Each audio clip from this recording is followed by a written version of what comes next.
Malupit po ang nangyayari ngayon dyan sa Cebu.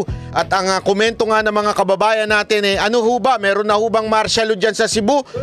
Kasi ho, itong isang lead convener po ng Maisog dyan ho sa Cebu na may gagawin pa namang rally ngayong araw na ito ay nagkaroon po ng search sa kanyang bahay. Kinuha po yung cellphone, kinuha po yung kanyang laptop. Talaga hong nilusob ng mga pulis. Naku po, patay tayo dyan.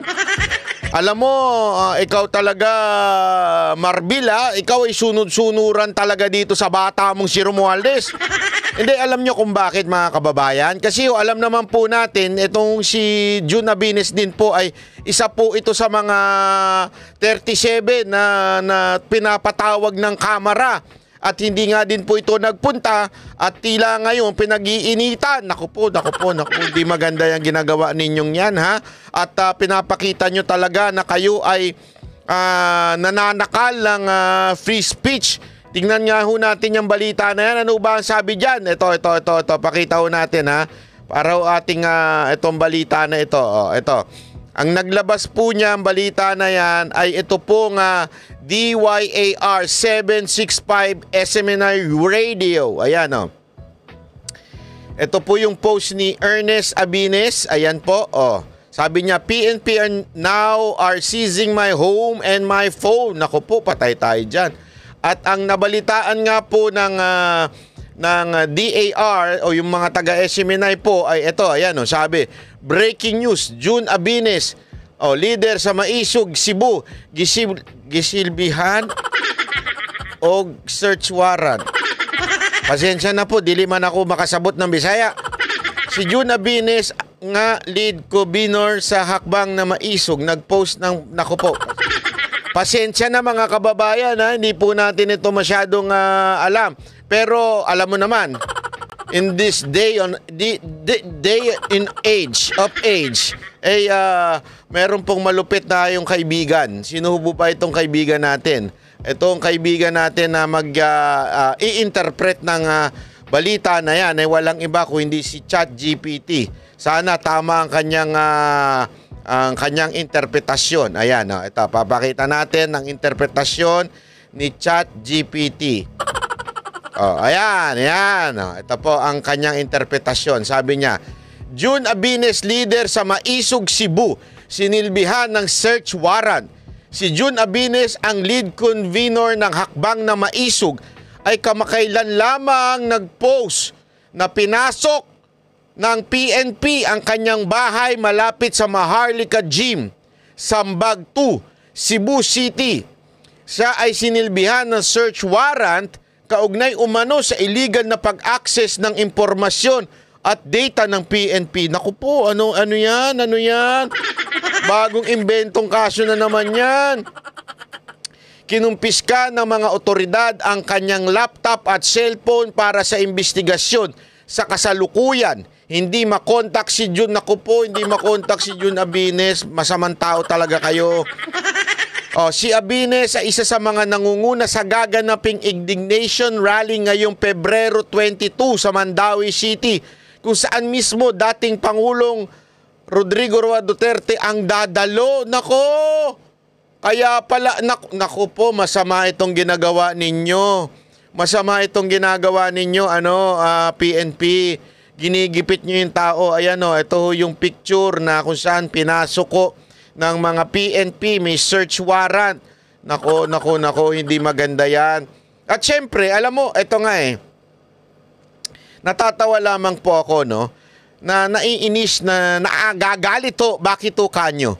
Kasi noong unang panahon, mga panahon noon, talaga namang ang mga hinuhuli ng gobyerno ay ang mga komunista. Ang mga makakaliwa, ang mga NPA. Ngayon, itong mga PNP, ang ino-operate na, allegedly, ay itong mga political activists o yung tinatawag ni barbers na vloggers. Diba? Pero mga political activists yan na nais lang ng kaayusan. Ito, papakita. Ito yung rally na magaganap dyan. Ayan. Nakikita ninyo. Yan po yung magaganap na rally ngayon. 4:30. Unya-unya, 4:30 PM hanggang 11, nadadaluhan ni Pangulong Duterte. Ayan o, mismo, naku po, grabe ho yan ha.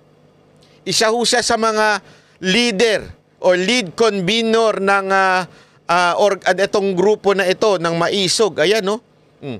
Ito, ayan o, yan yung kanilang ayan po si, ayan o, di ba? Kitang-kita po. Ito nga po, nagsalita nga po si June Abines. Ito po, siya po yun, yung nilusob ng mga pulis. Ayan, o. Siya po, ayan. I-play nga natin to na maintindihan natin kung ano nangyayari dyan. Sir June. Kini nga Cebu People's Indignation Rally, ang atong gitanaw ani nga ang kinabag-an nga mga Cebuano makapakita sa ilang sentimento pinaagi sa rally. Yan. Para daw yung mga taga Cebu maipakita yung kanilang sentimento doon sa rally. Tama ba ako? Sana naman. Medyo naiintindihan natin ng kapiraso. Sana tama yung sinabi ko. Kay nahurot na ang tingog, nahurot na mga pulong sa... Naku, ano yung mahurot? Sorry mga kababayan ha. Hindi kasi siyempre ang market nila dyan mga taga Cebu. Ano man yung mahurot, ang alam ko maharot. Pero yung mahurot. Dali, ano ba yung mahurot? Hanapin natin yan mamaya. Social media, sige na lang og saba, depressing na kayong situation, pero wag yun nahitabo, walay plano ang atong administration. Yun, kahit daw nakaka-frustrate na yung mga nangyayari sa gobyerno, tila hindi nakikinig, hindi sumasagot ang gobyerno. Sabi niya. To correct their wrong deeds. In fact, napa sila yung mga... hindi daw kinokorek yung mga mali ng gobyerno. Kaya ilabas na natin dito sa rally na to. Tama po ba? Kung sana tama po. Pasensya na kung mali. Mga news nga okay ra daw ang Pilipinas. Wala daw krimen. Ayun. Wala daw...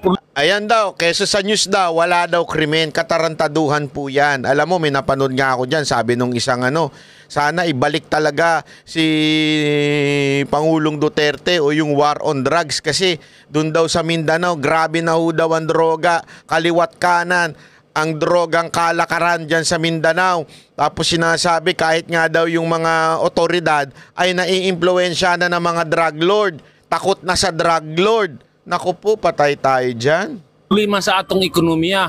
Noise ra daw. Muna, ang mga tao, instead of saying words, mga social media nga post, muhimo na tag-action. Mauna ni ang atong chance mga Cebuano, mga ordinaryong Pilipino, nga ipadungog sa tibuok gobyerno sa Pilipinas, sa atong mga leader, nga wa nami malipay, ni palag nami, usban na ninyo ang inyong mga sayop nga binuhatan.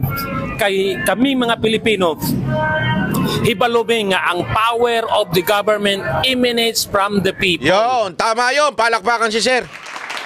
Kaya naman pala na-search warrant ka, Sir. Kasi sabi mo, the power emanates from the people. Na-search warrant ka tuloy. Diba? Kasi, bakit sabi nung pulis, hindi pwede yun? Power emanates from Tambi.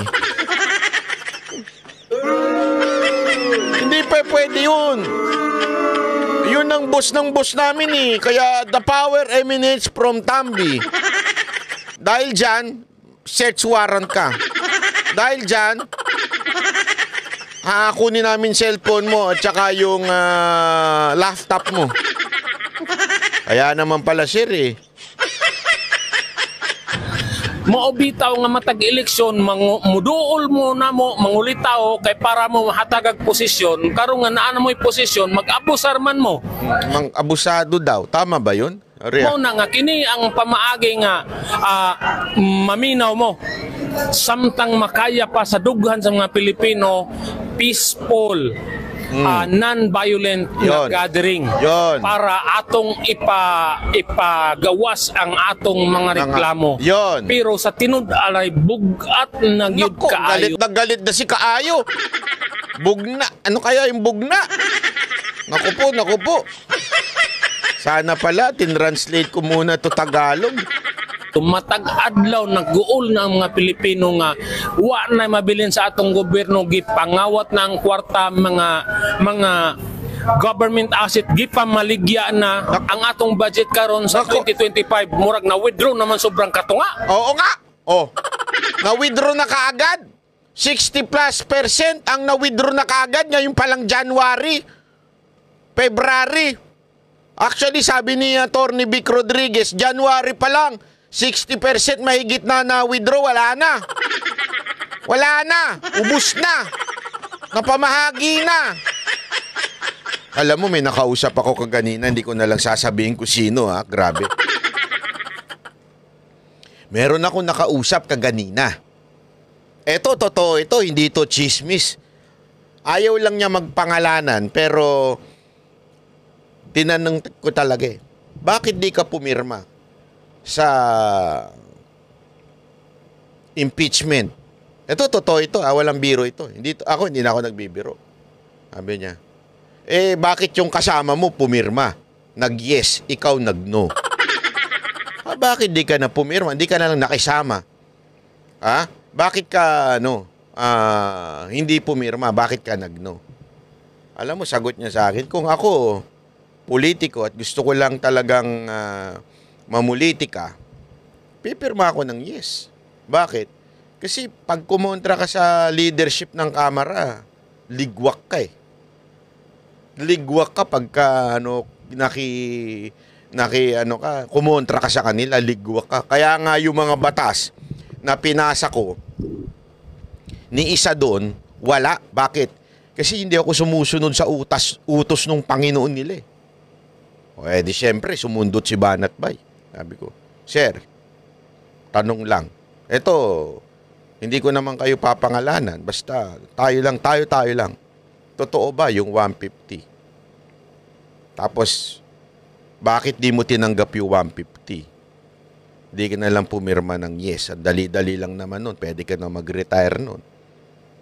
Alam mo, sabi niya, totoo. Pwede ko nang ibulsa yun.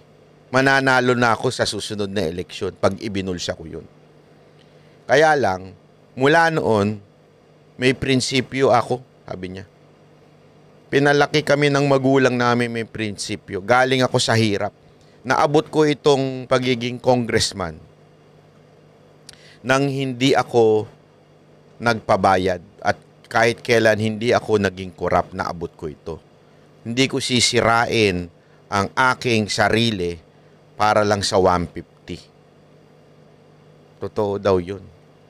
Congressman po itong kausap ko, kinonfirm niya sa akin, totoo yan. Totoo yan, Banat, sabi niya. Totoo yan. Alam mo, dito mo talaga makikita na, di ba, sinasabi nga ni Sir, ubus na. 60% ubus na. Bakit kanyo? Kasi nga po, ewan ko, napamigay na ata. So pasabot ilag yun ning mura ning balay nga gikawat ng tanan. Oh. So ang atong tuyo maminaw mo samtang kaya pa sa Pinoy nga peaceful. Kay kung dili mo maminaw walay mahimo ang mga Pilipino kundi mo aksyon gyud mi kay dili mi mosugot ang among mga anak, ang among mga silingan, mga babae, mga tiguang pamatyon lang sa kilid ug ang mga adik sige na lagpakita social media kasuyop-suyop. So wala na ipaglawan mo Pilipinas. Depressing na ni nga moment. Desperado ng mga Pilipino. Paminaw mo. Yan ang totoo mga kababayan. We are desperate. Kasi wala na talaga. Ubus na pera. Palubog na bayan natin. Ako, isang pinakamatindi dito. Masasabi ko, 2 bagay lang, mga kababayan. Wag na ho tayo magpaligoy-ligoy. Wag na ho tayo magpaligoy-ligoy. Wala akong pakialam kung ano kulay ninyo. Wala akong pakialam kung ano kulay ninyo. Tanong ko lang kayo, mga nakikinig sa akin, hindi kayo kailangan maging Duterte. Hindi nyo kailangan maging Sara Duterte. 2 bagay lang ang tinatanong ko sa inyo. Nabubuhay pa ba kayo? Hindi po ba kayo nahihirapan na sa buhay dahil sa mahal ng bilihin? Ang hirap ng humingi ng tulong sa ospital?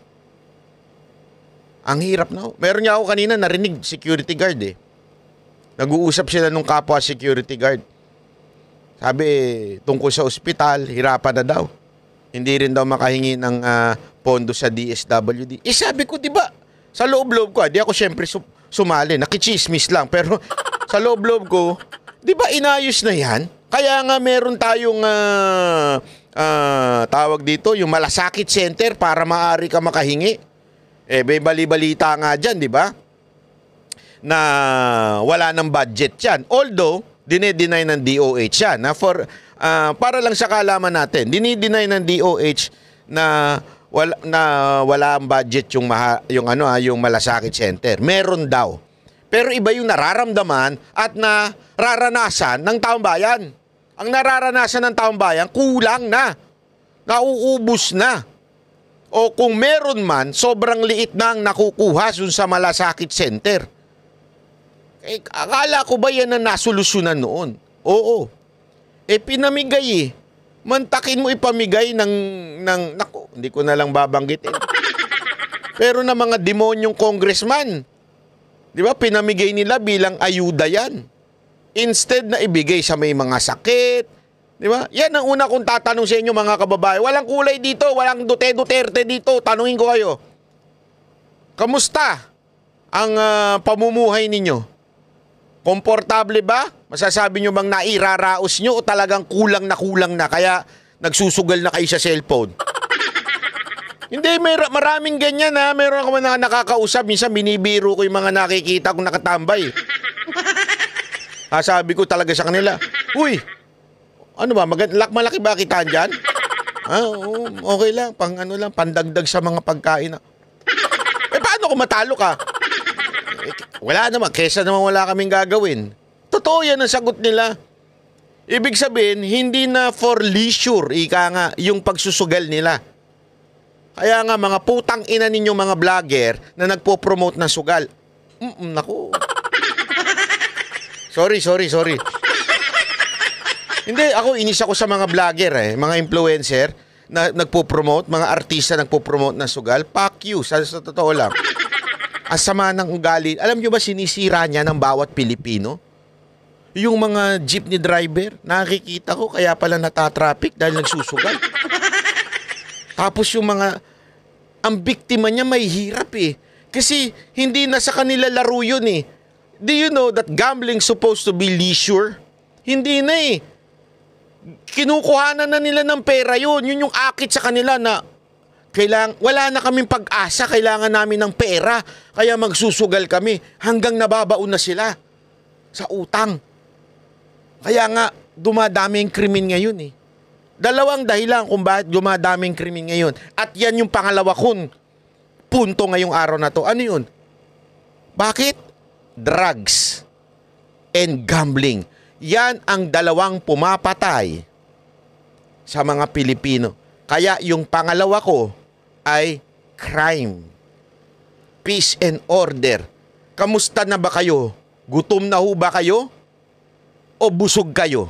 Pangalawa, kamusta na? Safety pa po ba kayo? O takot na kayo maglakad ngayon dahil napakaraming demonyo sa karsada? Ang dami na namang adik, ang dami na namang tulala, ang dami na namang dilat. Sa bagay, ang dami namang dilat sa Congress Hindi lang sa Congress, pati sa palasyo. Puro dilat. Kaya nga mga kababayan, yun lang yung dalawang tanong. Nakakakain pa ba kayo ng sapat? O forced diet na kayo? O baka naman puro pansit kanton na lang kayo? O pangalawa, safety pa ba kayo?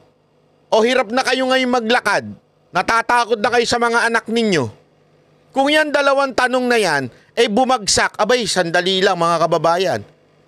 Bakit bumagsak yan? Dati maayos yan. Dahil sa gobyernong ito. Yan ang katotohanan.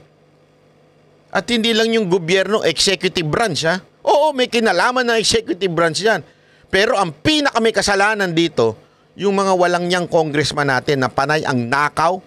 Dahil sa pagnanakaw nila, naubos na ang pera ng Pilipino. Dahil dyan, nagmamahal ang ating bilihin. Bakit kanyo? Corruption Pag may corruption, ano nangyayari? Merong mga smuggling. Yang smuggling na yan ang umuubo sa pera natin kaya nagtataas ang bilihin. Bakit tumataas ang bilihin? Para makapag-import. Bakit? Sa import may kita. Ano ibig ko lang sabihin? Dahil sa mga magnanakaw na congressman natin, kaya ganito ang nangyayari sa bayan natin? Sige, kayo na hong sumagot. Dun sa dalawang tanong ko, nakakakain pa ba kayo na maayos? Pangalawa, safety pa ba kayo? Kung hindi na, puta, gumising na kayo. Ano to? Tutunganga na lang tayo hanggang mamatay tayo? Dalawa lang yan, mamatay tayo sa gutom o mamatay tayo sa mga kriminal. Mamili kayo. Tuloy natin, ha? Samtang wala pa masuko ang mga tao. Kaya kung masuko ang mga tao, why makapugong bisan pang tanan pulis, tanan military, pag masuko na ang mga tao, wa gyud mo'y mahimo. So palihog lang, tarong na to atong nasod. Naku po, kaya naman pala ikaw, sir, tinarget ng pulis kasi parang nanawagan ka dyan eh. Hindi ko alam ako ano sinabi niya. Pero parang nabanggit mo yung PNP tsaka yung AFP. Naku. Pumantig ang tenga nung nag-a-appoint. Alam nyo naman kung sino nag-a-appoint ngayon, di ba? Ang balita natin eh, allegedly, hindi na daw si Marcos eh. Iba na daw namimili eh. Sige nga, pangalanan nyo nga yung demonyo namimili ngayon sa atin, kung sino yan. Pangalanan nyo nga dyan sa baba. Sige na, i-comment nyo. Okinawa? Anong sabi niya? Okinam? Ay, okay. Itong garbo nga nag-una ta sa Cebu, hoping nga sa ubang lugar sa Pilipinas, sundon po nilo sa mga Pilipino, non-violent, peaceful rally para paminahon ta. Ayan, ha? Ulitin natin. Non-violent, peaceful rally ang gagawin dito. So, kung kayo ay galit na dahil sa mga magnanakaw nating opisyal ng gobyerno, kung kayo'y galit na sa mga abusadong nating gobyerno, at kung kayo'y galit na dahil walang ginagawa pagdating sa krimen, pumunta na po kayo sa isang peaceful and legal rally. Mamaya ho yan, 4:30 p.m. hanggang 11 p.m. Kung taga Maynila kayo, lipad na kayo, malay nyo, magkita-kita tayo dyan. 4:30 p.m. hanggang 11 p.m. Dyan po sa Pasilong sa Paradise, Mandawi City, Cebu. Darating daw po dyan si Pangulong Duterte. So magkita-kita po tayo dyan kung baka sakali lang, ha. Magkita-kita po tayo dyan. Malay nyo, nandyan tayo. Malay nyo lang naman. Di ba? Kasi kita ninyo, ganyan o, ganyan katindi, naku po, ayan o. Bakit parang iba yung picture mo, sir, sa profile pic? Filtered po ba yan? Biro lang, ha? Napatawa ko lang kayo kasi alam kong masyado nang nakakainis ang nangyayari sa ating bayan. Pero ayan na nga po, ayan. So, yan po yung balita na yan. So, kung gusto ninyong mag-update, okay?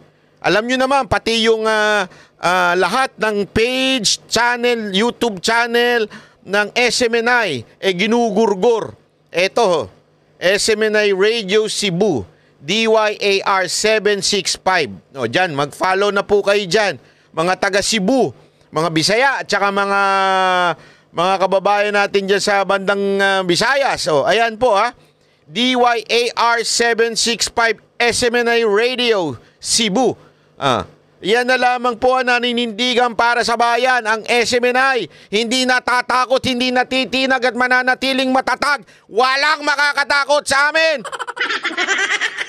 Galit ka ba, Nakbay? Hindi naman, nagpapaliwanag lang. Hindi, alam mo, grabe kasi talaga. Grabe yung nangyayari ngayon dyan. Hindi ko talaga malubos maisip. Yun, galit na yung mga kababayan natin. Pero again, uulit-ulitin ko, ha. We are going to have a peaceful rally. Hindi po rebellion. And again, I do not believe in rebellion. I will not support any form of rebellion. Ako po ay naniniwala sa isang mapayapang pamamahayag ng ating saloobin. Huwag ho tayong gagawa ng kahit na anong dahas. Ipakita natin na kakaiba ho tayo, hindi tayo tulad ng mga komunistang NPA at komunistang mga makakaliwang grupo. Huwag ho tayong tutulad sa kanila. Tayo po'y naniniwala na sa bandang huli, Diyos pa rin po ang tanging pag-asa ng bayan natin. So idaan natin sa tamang paraan.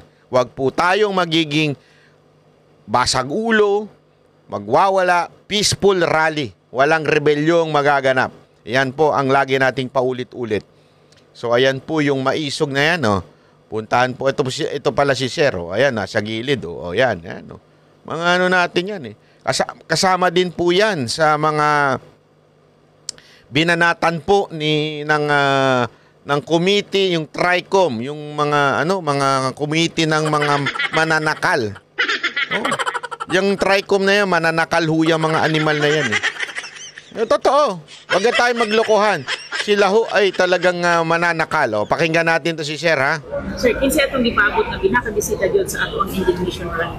Well, actually, no, sa gikaingon nako kaganina sa atong press con, gipadadhan na to imbitasyon ang tulo ka mga Duterte, no? Foremost of which is the former president, no, si PRRD, si VP Sara o si Mayor Basti, no? Pero so far, as of this morning, ang ni-confirmar pa lang mo ari og motambong is the former president, no? Si Pangulong Rodrigo Duterte. So, confirm po si PRRD na pupunta po dyan sa Cebu, ha? Ni-confirmar na pod ang duha ka senatorial candidates nga si Attorney Vic Rodriguez o si Congressman Rodante Marcoleta. Ayan, si Attorney Vic pupunta at saka si Rodante Marcoleta. Abangan po natin dyan. Ha? Marami pa pong pupunta, malay nyo. So far kanara sila sa mga national prominent figures, no? Ang mga PDP laban senatoriables wa pa sad mi kay ba wa pa confirmation kay tungod lagi sa dinalian ni murag lightning ang rally ni siya, lightning dinalian kayo nga panagtigom. So wa pa mi kay ba basig conflict sad sa ilang mga kanang schedules, no?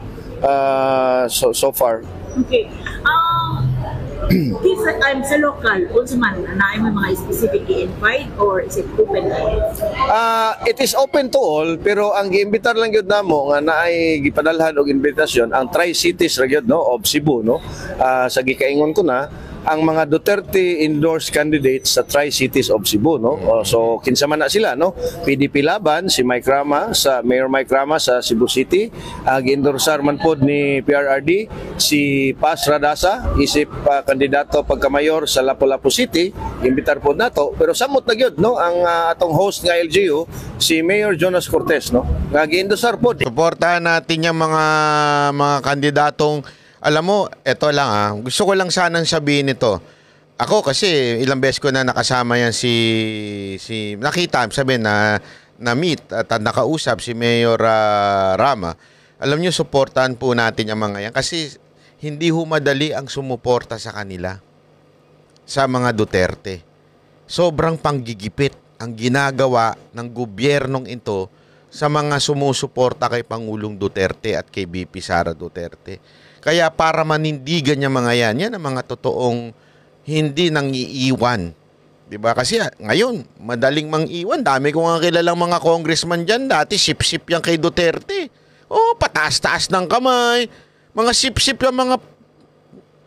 Ayoko talaga magburay. Pero napaka-sip-sip niya mga animal na yan. Tapos ngayon, grabe makausig kay PRRD. Sa bagay, tulad nga nung sinabi nung congressman kausap ko kaganina, sabi niya, Banat ba pag hindi ka sumunod pag-iinitan ka talaga Pag hindi ka sumunod sa kumpas ng leader namin, pag-iinitan ka. Kaya kailangan, umalis na nga ako doon sa grupo ko Kaya lang, minsan nakakalungkot din. Sabi niya, kasi nag-heart to heart talk kami. Sinasabihan pa akong anti-Duterte daw ako, pero sa totoo lang, hindi lang nila alam kung ano yung tinatayuan ko sa loob ng kamera. Na kung saan kailangan sumunod. Kasi doon sa kamera daw, hindi ka pwedeng middle ground. It's either you are kasama, kakuntsaba, diba? Or labas ka. Out of ka talaga. Out of the kalambu ka talaga. Ibig sabihin, talagang kaaway ka, kalabanin ka. Siya nga daw ilang beses nang nasita dahil hindi nakikisama. Pero may mga ilan daw Duterte supporter na tila tinitira pa siya. Sabi ko, ganyan talaga minsan yung iba nating kasamahan. Hindi kasi kami nag-uusap-usap. O sino ba ang babanatan? Sino ba? Minsan may kanya-kanya ho kaming isip. Dahil hindi totoo yung sinasabi nitong putang inang... Muntikan ko na mabanggit yung pangalan. Magagalit na naman siya. Sasabihin na naman niya, oh, dito mo kami murahin. Oh. Hindi, kasi hindi totoo yung sinasabi nila na may kumukumpa sa amin. Hindi, magkakaiba kami ng utak. Ako, solve ako dito sa tao na to. Alam kong grabe grabe suporta nito sa taong bayan. Grabe ang paninindigan na sa prinsipyo. Pero may mga iba daw na binabanatan pa siya, sinasabihan siya ng anti-Duterte. Sabi ko, hindi lang nila alam yun. Ang importante, ipaglaban mo yung mamamayang Pilipino, yung mga ordinaryong Pilipino. Kaming banateros, sabi ko nga sa kanya, kaming mga banateros, hindi namin kailangan na isang tao pumanig. Hindi ko sinasabing, pumanig ka sa Duterte, hindi. Ipaglaban mo ang taong bayan, ipaglaban mo yung mga ordinaryong Pilipino. Matik na magkakasama-sama tayo. Nagigets siya ibig sabihin? Matik yan eh. Kasi wala naman nung pinaglalaban ng mga Duterte supporter kung hindi sa taong bayan. Bumalik yung peaceful, bumalik yung maayos, komportableng buhay. Yan po eh. Kaya lang naman tayo nagkasama-sama dahil yan po ang nais natin. At natanggap natin yan doon sa 6 na taon ni Pangulong Duterte. Kaya tayo, solidong Duterte. Hindi dahil, wala lang, gusto lang namin kay Duterte. Hindi ganun. Kasi naranasan ng buong bansa ang kaayusan. Masakit man, minsan strikto si Duterte. Pero naayos ang kaayusan, nagkaroon ng komportableng buhay, nagkaroon ng mga pondo yung dapat tumulong, na ahensya ng gobyerno, naayos. Sayang nga sabi ko, ipaglaban mo lang yan, magkakasama-sama tayo. Bakit? Yan ang nais ng may mga Duterte supporter. At labanan ng korupsyon kasi sagad na sa buto yung korupsyon. Sagad na sa buto mga kababayan. Walang biro ho. In his personal capacity ni PRRD. Aside sa Tri-City, sir, how about Danao?